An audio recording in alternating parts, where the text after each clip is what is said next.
Hello students, कैसे हैं आप सब। उम्मीद करता हूँ आप सब बहुत अच्छे होंगे। दोस्तों, आज हम पढ़ने वाले हैं क्लास 7th की बुक हनी कॉम से एक ब्यूटीफुल चैप्टर नंबर 2 जिसका टाइटल है a gift of chappals. A gift of chappals एक तमिल बेस्ड स्टोरी है जिसको लिखा है वसंता सूर्या ने। वसंता सूर्या एक तमिल राइटर रही हैं, एक जर्नलिस्ट भी रही हैं। इन्होंने बहुत अच्छी अच्छी कहानियाँ लिखी हैं। तो आइए देखते हैं कि ये कहानी किसके बारे में है। ये स्टोरी है एक छोटी लड़की जिसका नाम है मृदु। मृदु जो अपनी दादी के साथ और अपने दादा के साथ रहती है, और वो एक दिन अपनी दादी तापी के साथ अपनी चाची रुक्कुमणि के घर चली जाती है। तो जब दादी उसको चाची रुक्कुमणि के घर लेकर जाती है, उसके बाद क्या होता है दोस्तों, आइए जान लेते हैं इस स्टोरी में। चलिए शुरू करते हैं इस वीडियो को, देखते हैं कि उसके बाद क्या होता है। देखिए, जिस समय मृदु मामी के घर जाती है तो मामी के 3 बच्चे थे, लल्ली, रवि और मीना। जैसे ही मामी ने दरवाज़ा खोला, रवि और मीना बाहर निकले। उन्होंने मृदु को अंदर खींचा। मृदु ने उनसे इंतज़ार करने को कहा। उसने अपने जूते उतारे और वहाँ पड़े एक जोड़ी चप्पल के पास रख दिए। वह काली चप्पलें धूल से ऐसी ढकी थी कि भूरी लग रही थी। आंगन में रवि ने मृदु को एक मोटे तीखे बेर के झाड़ के पीछे एक बिल्ली का बच्चा दिखाया। वह एक फटे हुए फुटबॉल में एक थैले के अंदर था जिसमें रेत भरा था। मीना ने मृदु को बताया कि बड़े लोग बिल्ली के बच्चे को पसंद नहीं करते थे, अतः बच्चों ने इसे रहस्य रखा था। आपने भी अपने घर में बिल्ली के बच्चे शायद पाले होंगे या कुत्ते का बच्चा पाला होगा। आप समझ सकते हैं कि वो थोड़ा गंदगी भी करते हैं, इसलिए घर के बड़े लोग उनको बिल्कुल भी पसंद नहीं करते। ठीक है, बिल्ली के बच्चे को जब भूख लगती थी तो उसको कैसे दूध पिलाया जाए, यह रवि के लिए बड़ी टेंशन का काम होता था।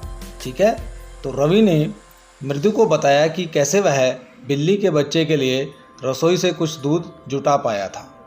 ठीक है, क्योंकि बड़ी मुश्किल हो गई थी। दादी घर में रहती थी, माँ घर में रहती थी, अब बिल्ली के बच्चे को दूध पिलाना है तो उनको बता तो नहीं सकते थे कि हमने बिल्ली का बच्चा पाला हुआ है।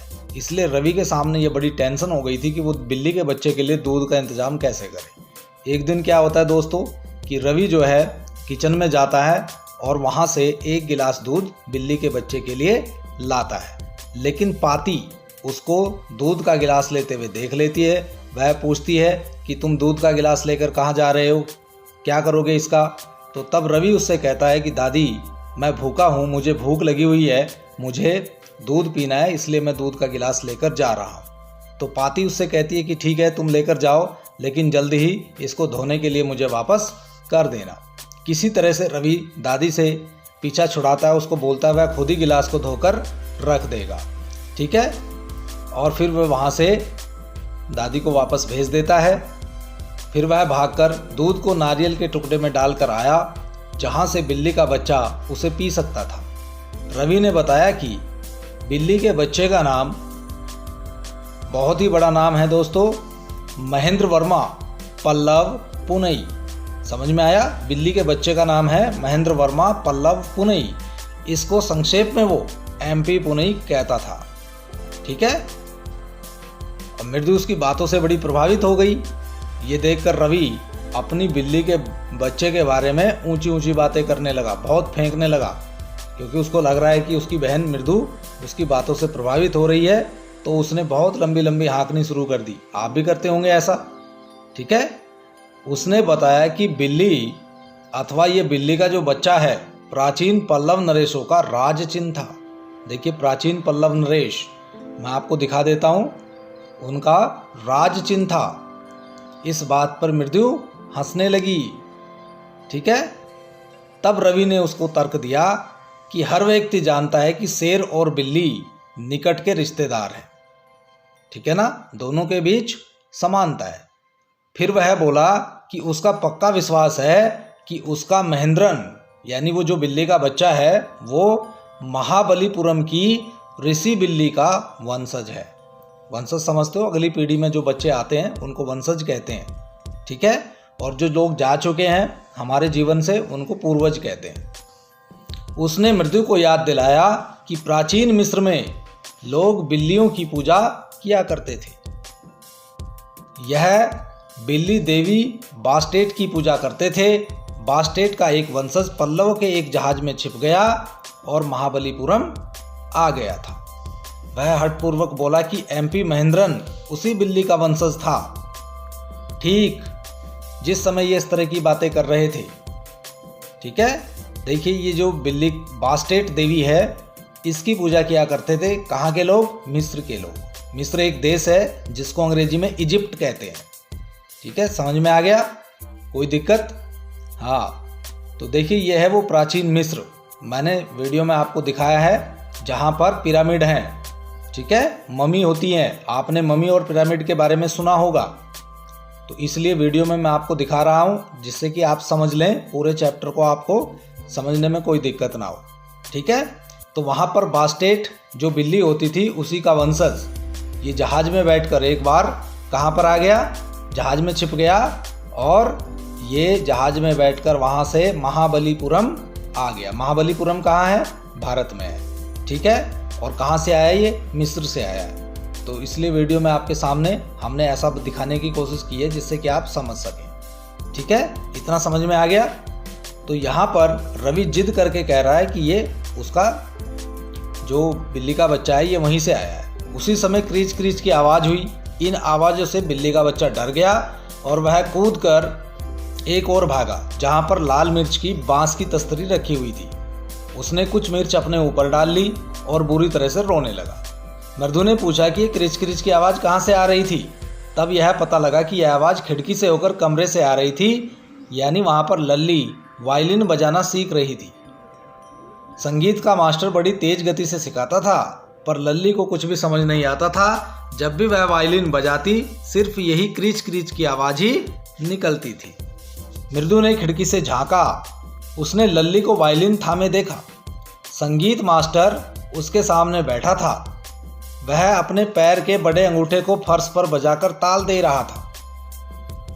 मृदु मास्टर से प्रभावित हुई, पर स्पष्ट था कि लल्ली कुछ खास सीख नहीं पा रही थी।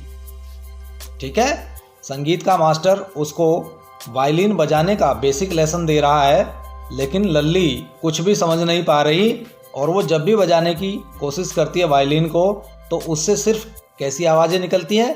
क्रीच क्रीच की आवाज़ें निकलती है, क्योंकि उसको लेसन समझ में नहीं आता, कोई भी पार्ट उसको समझ में नहीं आता, इसलिए उसके लिए वायलिन सीखना बड़ा मुश्किल हो रहा है। संगीत के जो मास्टर हैं वो बहुत ही तेज गति से सिखा रहे हैं। वो ये नहीं देख रहे हैं कि लल्ली छोटी बच्ची है, उसको ये तेज़ी से समझ में नहीं आएगा। ये छोटे बच्चे हैं, अगर हम आपको बहुत तेज़ी से कोई लेसन पढ़ाएंगे तो हमें मालूम है कि वो आपको जल्दी समझ में आने वाला नहीं है, इसलिए एवरेज बच्चे के अनुसार ही पढ़ाना पड़ता है।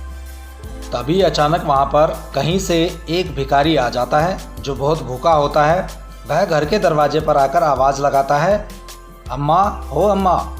लेकिन रुकुमणि जहाँ होती है वहीं से उसको कहती है कि यहाँ से चले जाओ, यहाँ खाने के लिए कुछ नहीं बचा है और फिर कभी यहाँ पर वापस मत आना। और वो रवि से कहती है कि भिखारी को कह दे कि वो यहाँ से चला जाए। रवि भिखारी को वहाँ से जाने के लिए कहता है, लेकिन भिखारी उसको बोलता है कि उसके पैरों में छाले पड़े हुए हैं, नंगे पैर है, तो थोड़ी देर वह पेड़ के नीचे आराम कर ले क्योंकि गर्मी बहुत ज़्यादा है। फिर वह आराम करके वहाँ से चला जाएगा। वह अपने नंगे पैर में पड़े छाले भी रवि को दिखाता है। मृत्यु को बड़ी दया आ जाती है भिखारी पर। वह सोचती है कि अगर घर में कोई पुरानी चप्पल का जोड़ा पड़ा हो तो क्यों ना वह भिखारी को दे दिया जाए। वह रवि से कहती है। रवि क्या करता है कि बगल में पड़ी हुई चप्पल जो कि संगीत मास्टर की चप्पल होती है उनको उठाकर भिखारी को दे देता है। भिखारी चप्पलों को पहनकर तेजी से वहाँ से चला जाता है। थोड़ी देर बाद संगीत मास्टर बाहर आता है और अपनी चप्पलों को ढूंढता है, वो उसको नहीं मिलती है।